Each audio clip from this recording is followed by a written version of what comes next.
Barrel Rolls is the reporter thrown into the secretive world of the Forex Super Model, where nothing is as it seems. Beware the techno-monk, and steer clear of Professor Code and his two assistants.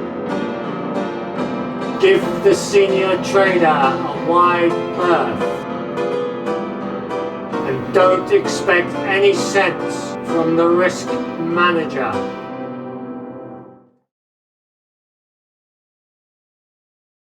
Good morning, I'm Professor Code and this is the Forex Super Model daily briefing for Thursday the 3rd of December 2020. The time is about 5:10 in the morning.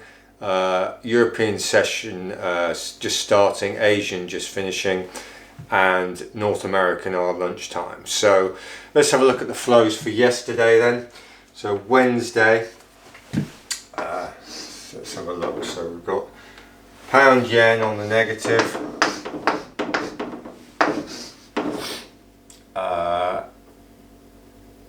dollar euro on the positive. Let's look at the figures. Euro plus 195, dollar plus 16, yen minus 29, and the pound minus 182. So this was for Wednesday the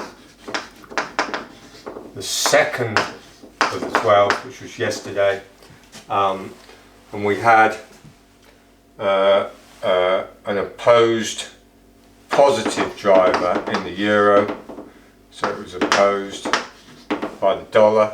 We had a positive rock in the dollar, a negative mover in the yen, and a negative secondary driver in the pound. Right, so let's look at the intra-week flows, which are becoming more relevant now because we're getting further through the week. So let's have a look. So yen dollar again, so yen dollar, pound euro. Right, so we've got the figures plus 457 for the euro, plus 65 for the pound, dollar minus 166, yen minus 356. Right, so that was from Monday 30th of the 11th to about half an hour ago. So what have we got? We've got an opposed positive driver in the euro, so it's opposed by the pound. So we've got a positive rock in the pound, a negative mover in the dollar, and a negative secondary driver in the yen. Right, so let's have a look at the flows so far today, and then we can make some sense, hopefully. So far today we've got yen, dollar, euro on the negative,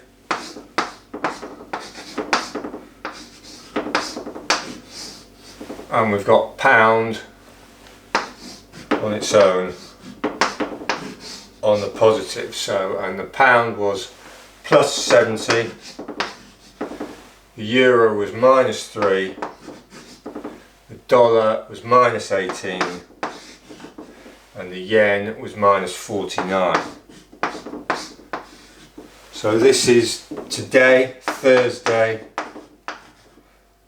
the 3rd of the 12th, open to about half an hour ago. We've got, you can see we've got a positive driver which is unopposed in the pound, a negative rock in the euro, a negative mover in the dollar, and a negative secondary driver in the yen.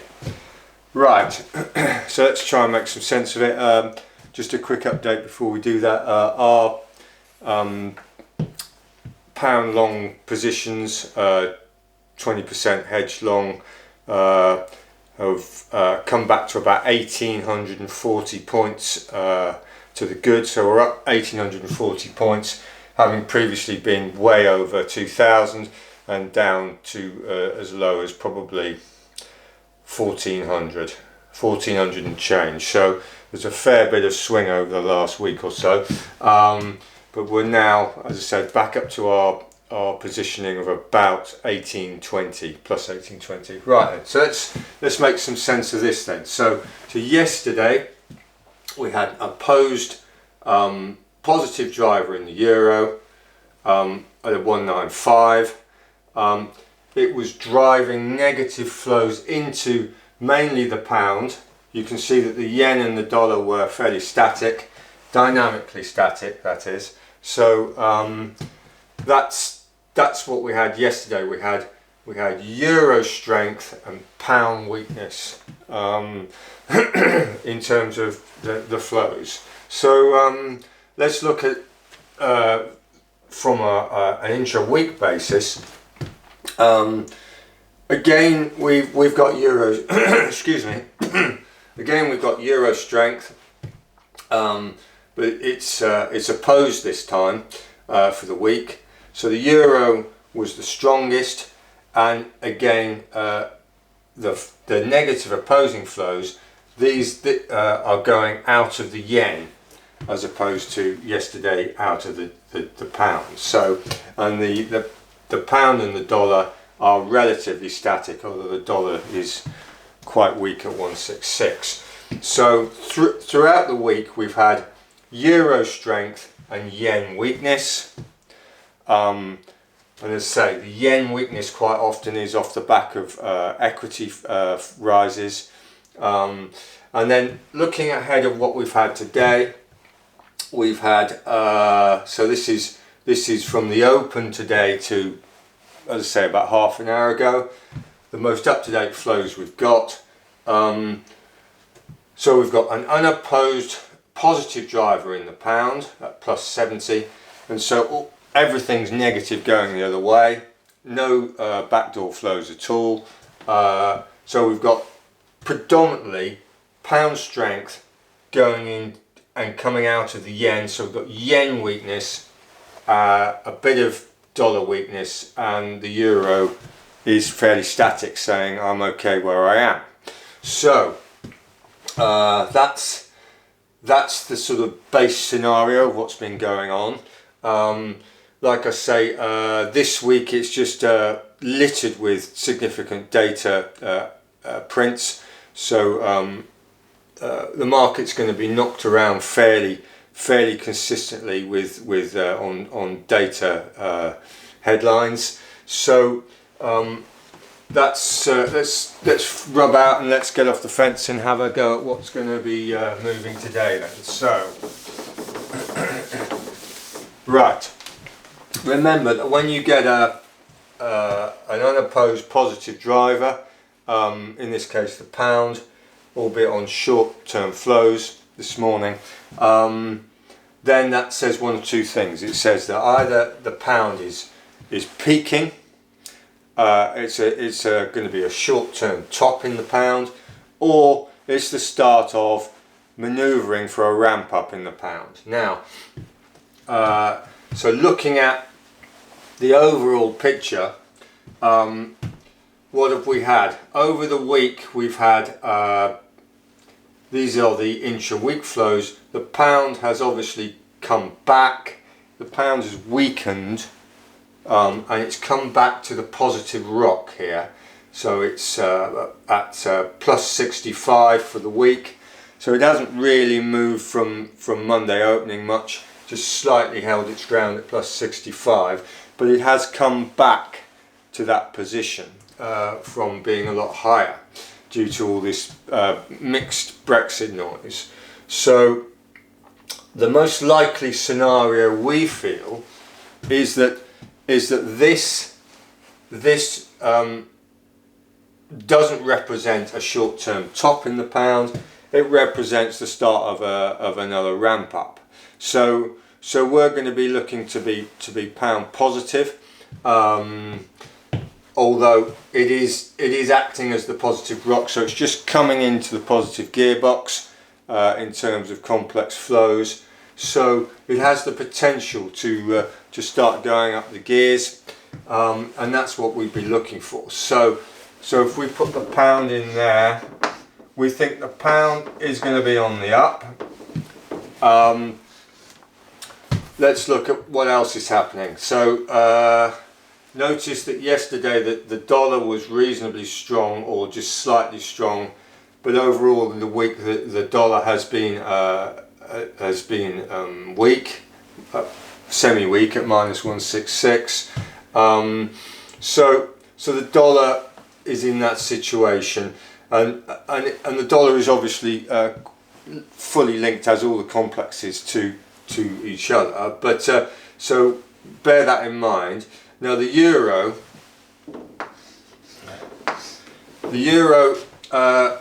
was the opposed driver yesterday, and it's been the opposed driver throughout the week. So the euro has been basically picking up speed and sucking in positive flows all week, and if you look at the daily graphs for the euro complex, you can see that they've come on quite well. So what we're looking at, I think, we haven't had the full peak in the euro yet. So we think the euro is going to continue to go up. So if we've got a pound on the rise, a euro on the rise, then we've got negative flows going into the other complexes, which are the dollar and the yen. Right, so we're likely to have opposing negative flows out of the pound and the euro. So we're going to have a weaker dollar probably, and a weaker yen. And again, all this is dependent on certain assumptions which are made obviously early at 5 o'clock in the morning here in the UK. Now, assuming that we don't get a massive risk off in US equities, or equities generally, and the yen starts pumping up, then that is the likely scenario. So you know, if you've got euro strength and pound strength, you really don't want to be fighting it in the euro pound, because they're going to be it's a battle of the strongest effectively. And likewise dollar yen, we've got sort of a similar situation going the other way. Yesterday the dollar yen came up a bit, and we suggested it was going to come up a bit, but it's been quite restricted. So really, in terms of complexes, you want to be looking at the opposites really. So it's going to be pound dollar, pound yen, euro dollar, euro yen. So where's likely to be the main action? Well, if you're looking at this, you can see that the euro is acting as the rock here today. Now the likelihood is because we've had such a ramp up in the euro, that attention is now being drawn away from the euro. We've got some tier 1 euro data out today, so that could be the catalyst for that stall. Now the yen has been weak all week effectively, so the dollar is probably where the action is going to be. So it's going to be, and if you look what's happened to the dollar's was the positive rock yesterday. Overall, it's been relatively weak for the week, and it's pretty. They don't want to sell the dollar off massively here today, so I would suggest the pound dollar has its limitations, because you could well get a bit of dollar strength. So the other thing is the euro dollar. Now the euro dollar is in a similar situation, but the euro has potential, as I said, to be attracting positive flows. So without stopping the waffle, really, we're going around in circles here. The simple answer is that these flows are quite difficult. The giveaway is the pound is likely to be on the up. The yen is likely to be weak. So pound yen arguably is the way to go. So pound yen arguably is the way to go on the up. So long pound yen. Now the reason I've been so hesitant and struggling here is because we're in a sort of a transition phase, and we're getting cross flows coming in as well. So of interest, and I put that in exclamation marks, is the pound yen long. So I hope that was useful to you, and see you tomorrow. Thank you.